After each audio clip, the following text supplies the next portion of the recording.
தின கொண்டாட்டங்கள் நமது கலாச்சாரத்தை சீரழிக்கிறதா இல்லையா என்பதை குறித்தும் ஒரு புதிய தலைப்பை நம்ம எடுத்திருக்கிறோம். காதலர் தின கொண்டாட்டங்கள் என்ற பெயரில் நடக்கக்கூடிய கலாச்சார சீரழிவுகள் ஏற்றுக்கொள்ளத்தக்கதா இல்லையா என்பதை குறித்து தான் நம்ம விவாதிக்க இருக்கின்றோம். காதலர் தின கொண்டாட்டங்கள் என்ற பெயரில் இது முழுக்க முழுக்க வணிகமயமாகிவிட்டதோ என்கின்ற ஒரு சூழலும் இருக்கிறது.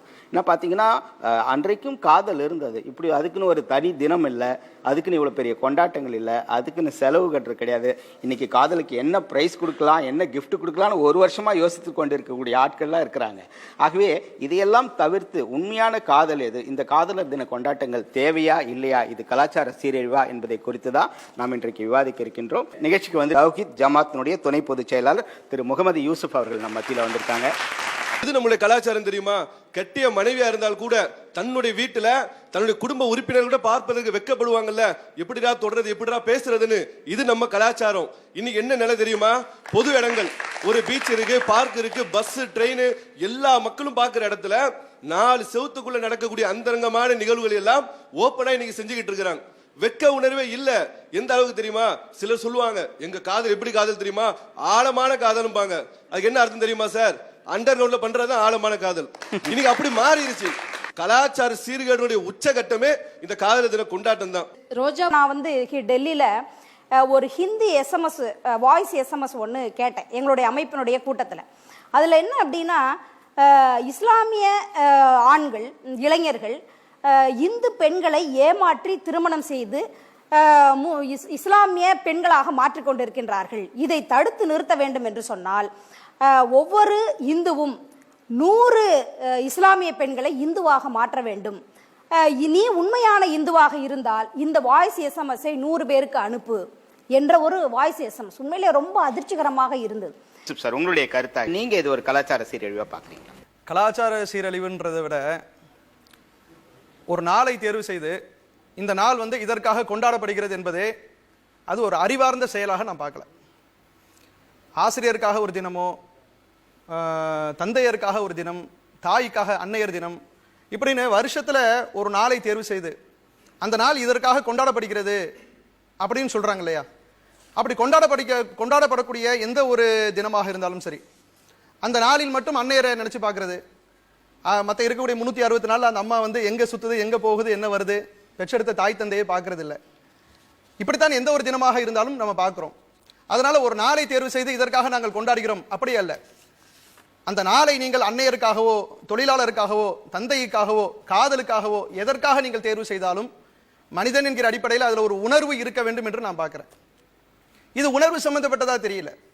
அந்த ஒரு நாள் வந்துருச்சா, அந்த நாளை செலிப்ரேட் பண்ணு, அந்த நாளை செலிப்ரேட் பண்றதுக்காக போய் அம்மா கௌரவப்படுத்து, அந்த நாளை செலிப்ரேட் பண்றதுக்காக இப்ப எதை பத்தி பேசிட்டு இருக்கிறோமோ இந்த காதலை கௌரவப்படுத்து என்று பேசுவதெல்லாம் ஒரு செயற்கை செயலாகத்தான் பார்க்கிறோமே தவிர அது ஒரு உணர்வு பூர்வமாக அது இருக்கிறதாக எனக்கு தெரியல.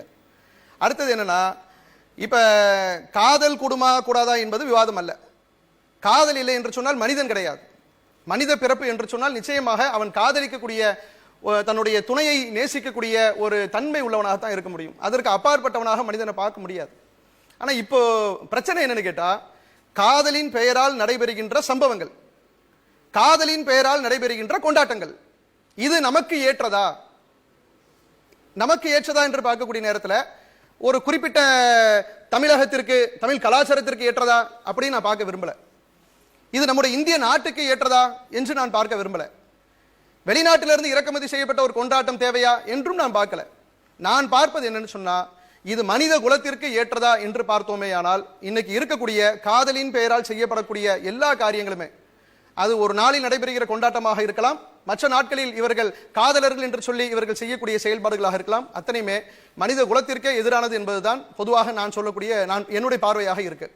எதனால் இப்படி சொல்றேன்னா, காதல் என்கிற விஷயம் என்பது வேற. இன்னைக்கு அது எப்படி ஒரு பரிணாம வளர்ச்சி அடைந்திருக்கிறது என்று சொன்னால் அதுல ஒரு தூய்மை கிடையாது. இதுதான் அடிப்படையான விஷயம். பேசக்கூடியவர்கள் உண்மையிலேயே காதல் என்பதில் ஒரு பரிசுத்தம் இருக்கிறது, காதல் என்பது ஒரு தூய்மையானது என்று அவர்கள் பார்ப்பார்கள் என்று சொன்னால் அதை யாருமே இந்த கொண்டாட்டங்களையோ இன்னைக்கு நடக்கக்கூடிய இந்த காதல் என்கிற பேர்ல செய்யக்கூடிய இந்த கூத்துக்களை எல்லாம் யாருமே ஆதரிக்க மாட்டாங்க. ஒரு ஆண் ஒரு பெண்ணை நேசிக்கணுங்க. திருமணமான பிறகு ஒரு கணவன் மனைவியை நேசிக்கணும். திருமணத்திற்கு முன்பு கூட ஒரு ஆணும் பெண்ணும் நேசிப்பது தவறல்ல. எனக்கு பிடித்திருக்கிறது, இது மேட்ச் ஃபார் ஈச் அதர், எனக்கு இவள் அவளுக்கு நான் என்று என்னுடைய உள்ளம் சொல்லுகிறது என்று சொல்லி ஒரு உள்ளம் சம்பந்தப்பட்ட விஷயம், ஒரு உணர்வு சம்பந்தப்பட்ட விஷயமாக இருந்தால் 100% எல்லா மக்களும் அதை ஆதரிப்பாங்க. அதுக்கு யாருமே எதிராக நிற்க மாட்டாங்க. இது கலாச்சாரம் சீரழிவு என்று சொல்லி யாரும் பேச மாட்டாங்க. இன்று நடைபெறுகிற காதலாக இருக்கட்டும், அதற்கு வக்காலத்து வாங்கக்கூடியவர்களாக இருக்கட்டும், அந்த கொண்டாட்டத்தை எதிர்க்கக்கூடியவர்களை ஏதோ பிற்போக்குவாதிகளாக பார்க்கக்கூடியவர்களாக இருக்கட்டும், எல்லாரும் ஒரு உண்மையை ஒத்துக்கணும்.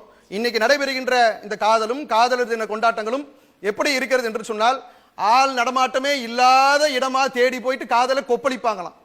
இவங்க உள்ளத்துல இருக்கிற காதலை அங்கேதான் இவங்க எக்ஸ்பிரஸ் பண்ணுவாங்களாம். ஏன்பா அப்படி இடத்தை தேர்வு செய்றீங்க?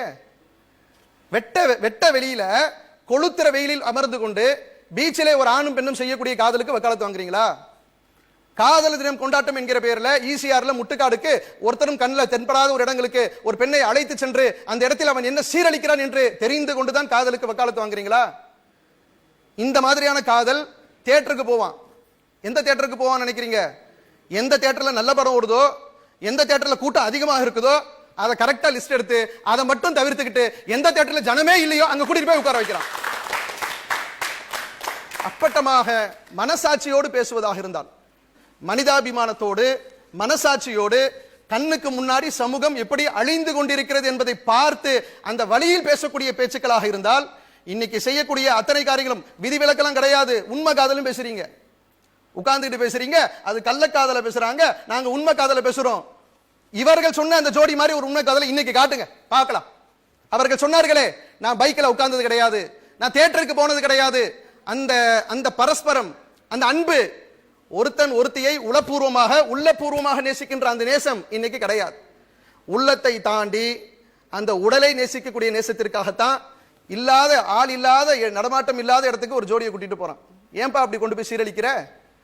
அப்படி சீரழித்து விட்டு காதலர் தினத்தை எதிர்க்கிறார்கள், அதை கண்டிக்கிறாங்க, கொண்டாட்டத்தை மறுக்கிறாங்கன்னு சொல்றீங்களே, இது உள்ளம் சம்பந்தப்பட்ட விஷயமாக இன்னைக்கு உலகத்துல இல்ல. இது உடல் சம்பந்தப்பட்ட விஷயமாக இருக்கு. காதலுக்கு வக்காலத்து வாங்கக்கூடியவர்கள் இன்றைய காதலுக்கு, அதாவது தூய்மையாக இருக்கக்கூடிய இன்றும் உயிரோடு வாழ்ந்து கொண்டிருக்கக்கூடிய அந்த காதலுக்கு நாங்கள் எதிரிகள் அல்ல. காதல் என்கிற பெயரிலே செய்யக்கூடிய காம சேட்டைகளுக்கு எங்களுக்கு லைசன்ஸ் கொடுங்க என்று சொல்லி பிப்ரவரி 14 தூக்கி பிடிக்கக்கூடியவர்களுக்காக நாம சொல்றோம். இது மதச்சார்பின்மையை உடைக்கிறதுன்னு சொல்லாதீங்க. அங்க கூட்டிட்டு போயிட்டு நீ நானும் வேற மதம், நீ நானும் வேற ஜாதி, இந்த லவ் மூலமாக நம்ம 2 பேரும் இந்த தேசத்துக்கு நன்மை செய்யறோம்னு சொல்லல, கிடைக்கிற வாய்ப்பை எப்படி பயன்படுத்திக் கொள்ளலாம் என்று அனுபவிக்கக்கூடிய காதலாகத்தான் இன்னைக்கு இருக்கு. அப்படி உடலை ருசிக்கக்கூடிய, உடலை அனுபவிக்கக்கூடிய மனசாட்சியோட சொல்லுங்க, நான் தொடல, என் காதல் என்பது என்னுடைய உள்ளமும் அவளுடைய உள்ளமும் உள்ளத்தால் இணைந்த காதல் என்று சொல்வதற்கு யாருக்கு தெம்பும் தைரியமும் இருக்கு? முடியாது. தொட்டு பார்க்கிறான், உரசி பார்க்கிறான். காதலர் தின கொண்டாட்டம் என்பது சமூகத்திலே கடுமையான பாதிப்புகளை ஏற்படுத்தது. காதலிக்கக்கூடியவர்கள் பாதிப்புக்கு ஆளாகிறார்கள், பெண்கள் கடுமையான முறையிலே ஏமாற்றப்படுகிறார்கள். இது என்னன்னா, நான் ஏதோ பெண்களை நம்ம போக பொருளா பார்க்கறன்ற மாதிரி சொல்றாங்க. ஒழுக்கத்திற்கு வாருங்கள் என்று சொல்லக்கூடிய பார்வை போக பொருள் பார்வை அல்ல.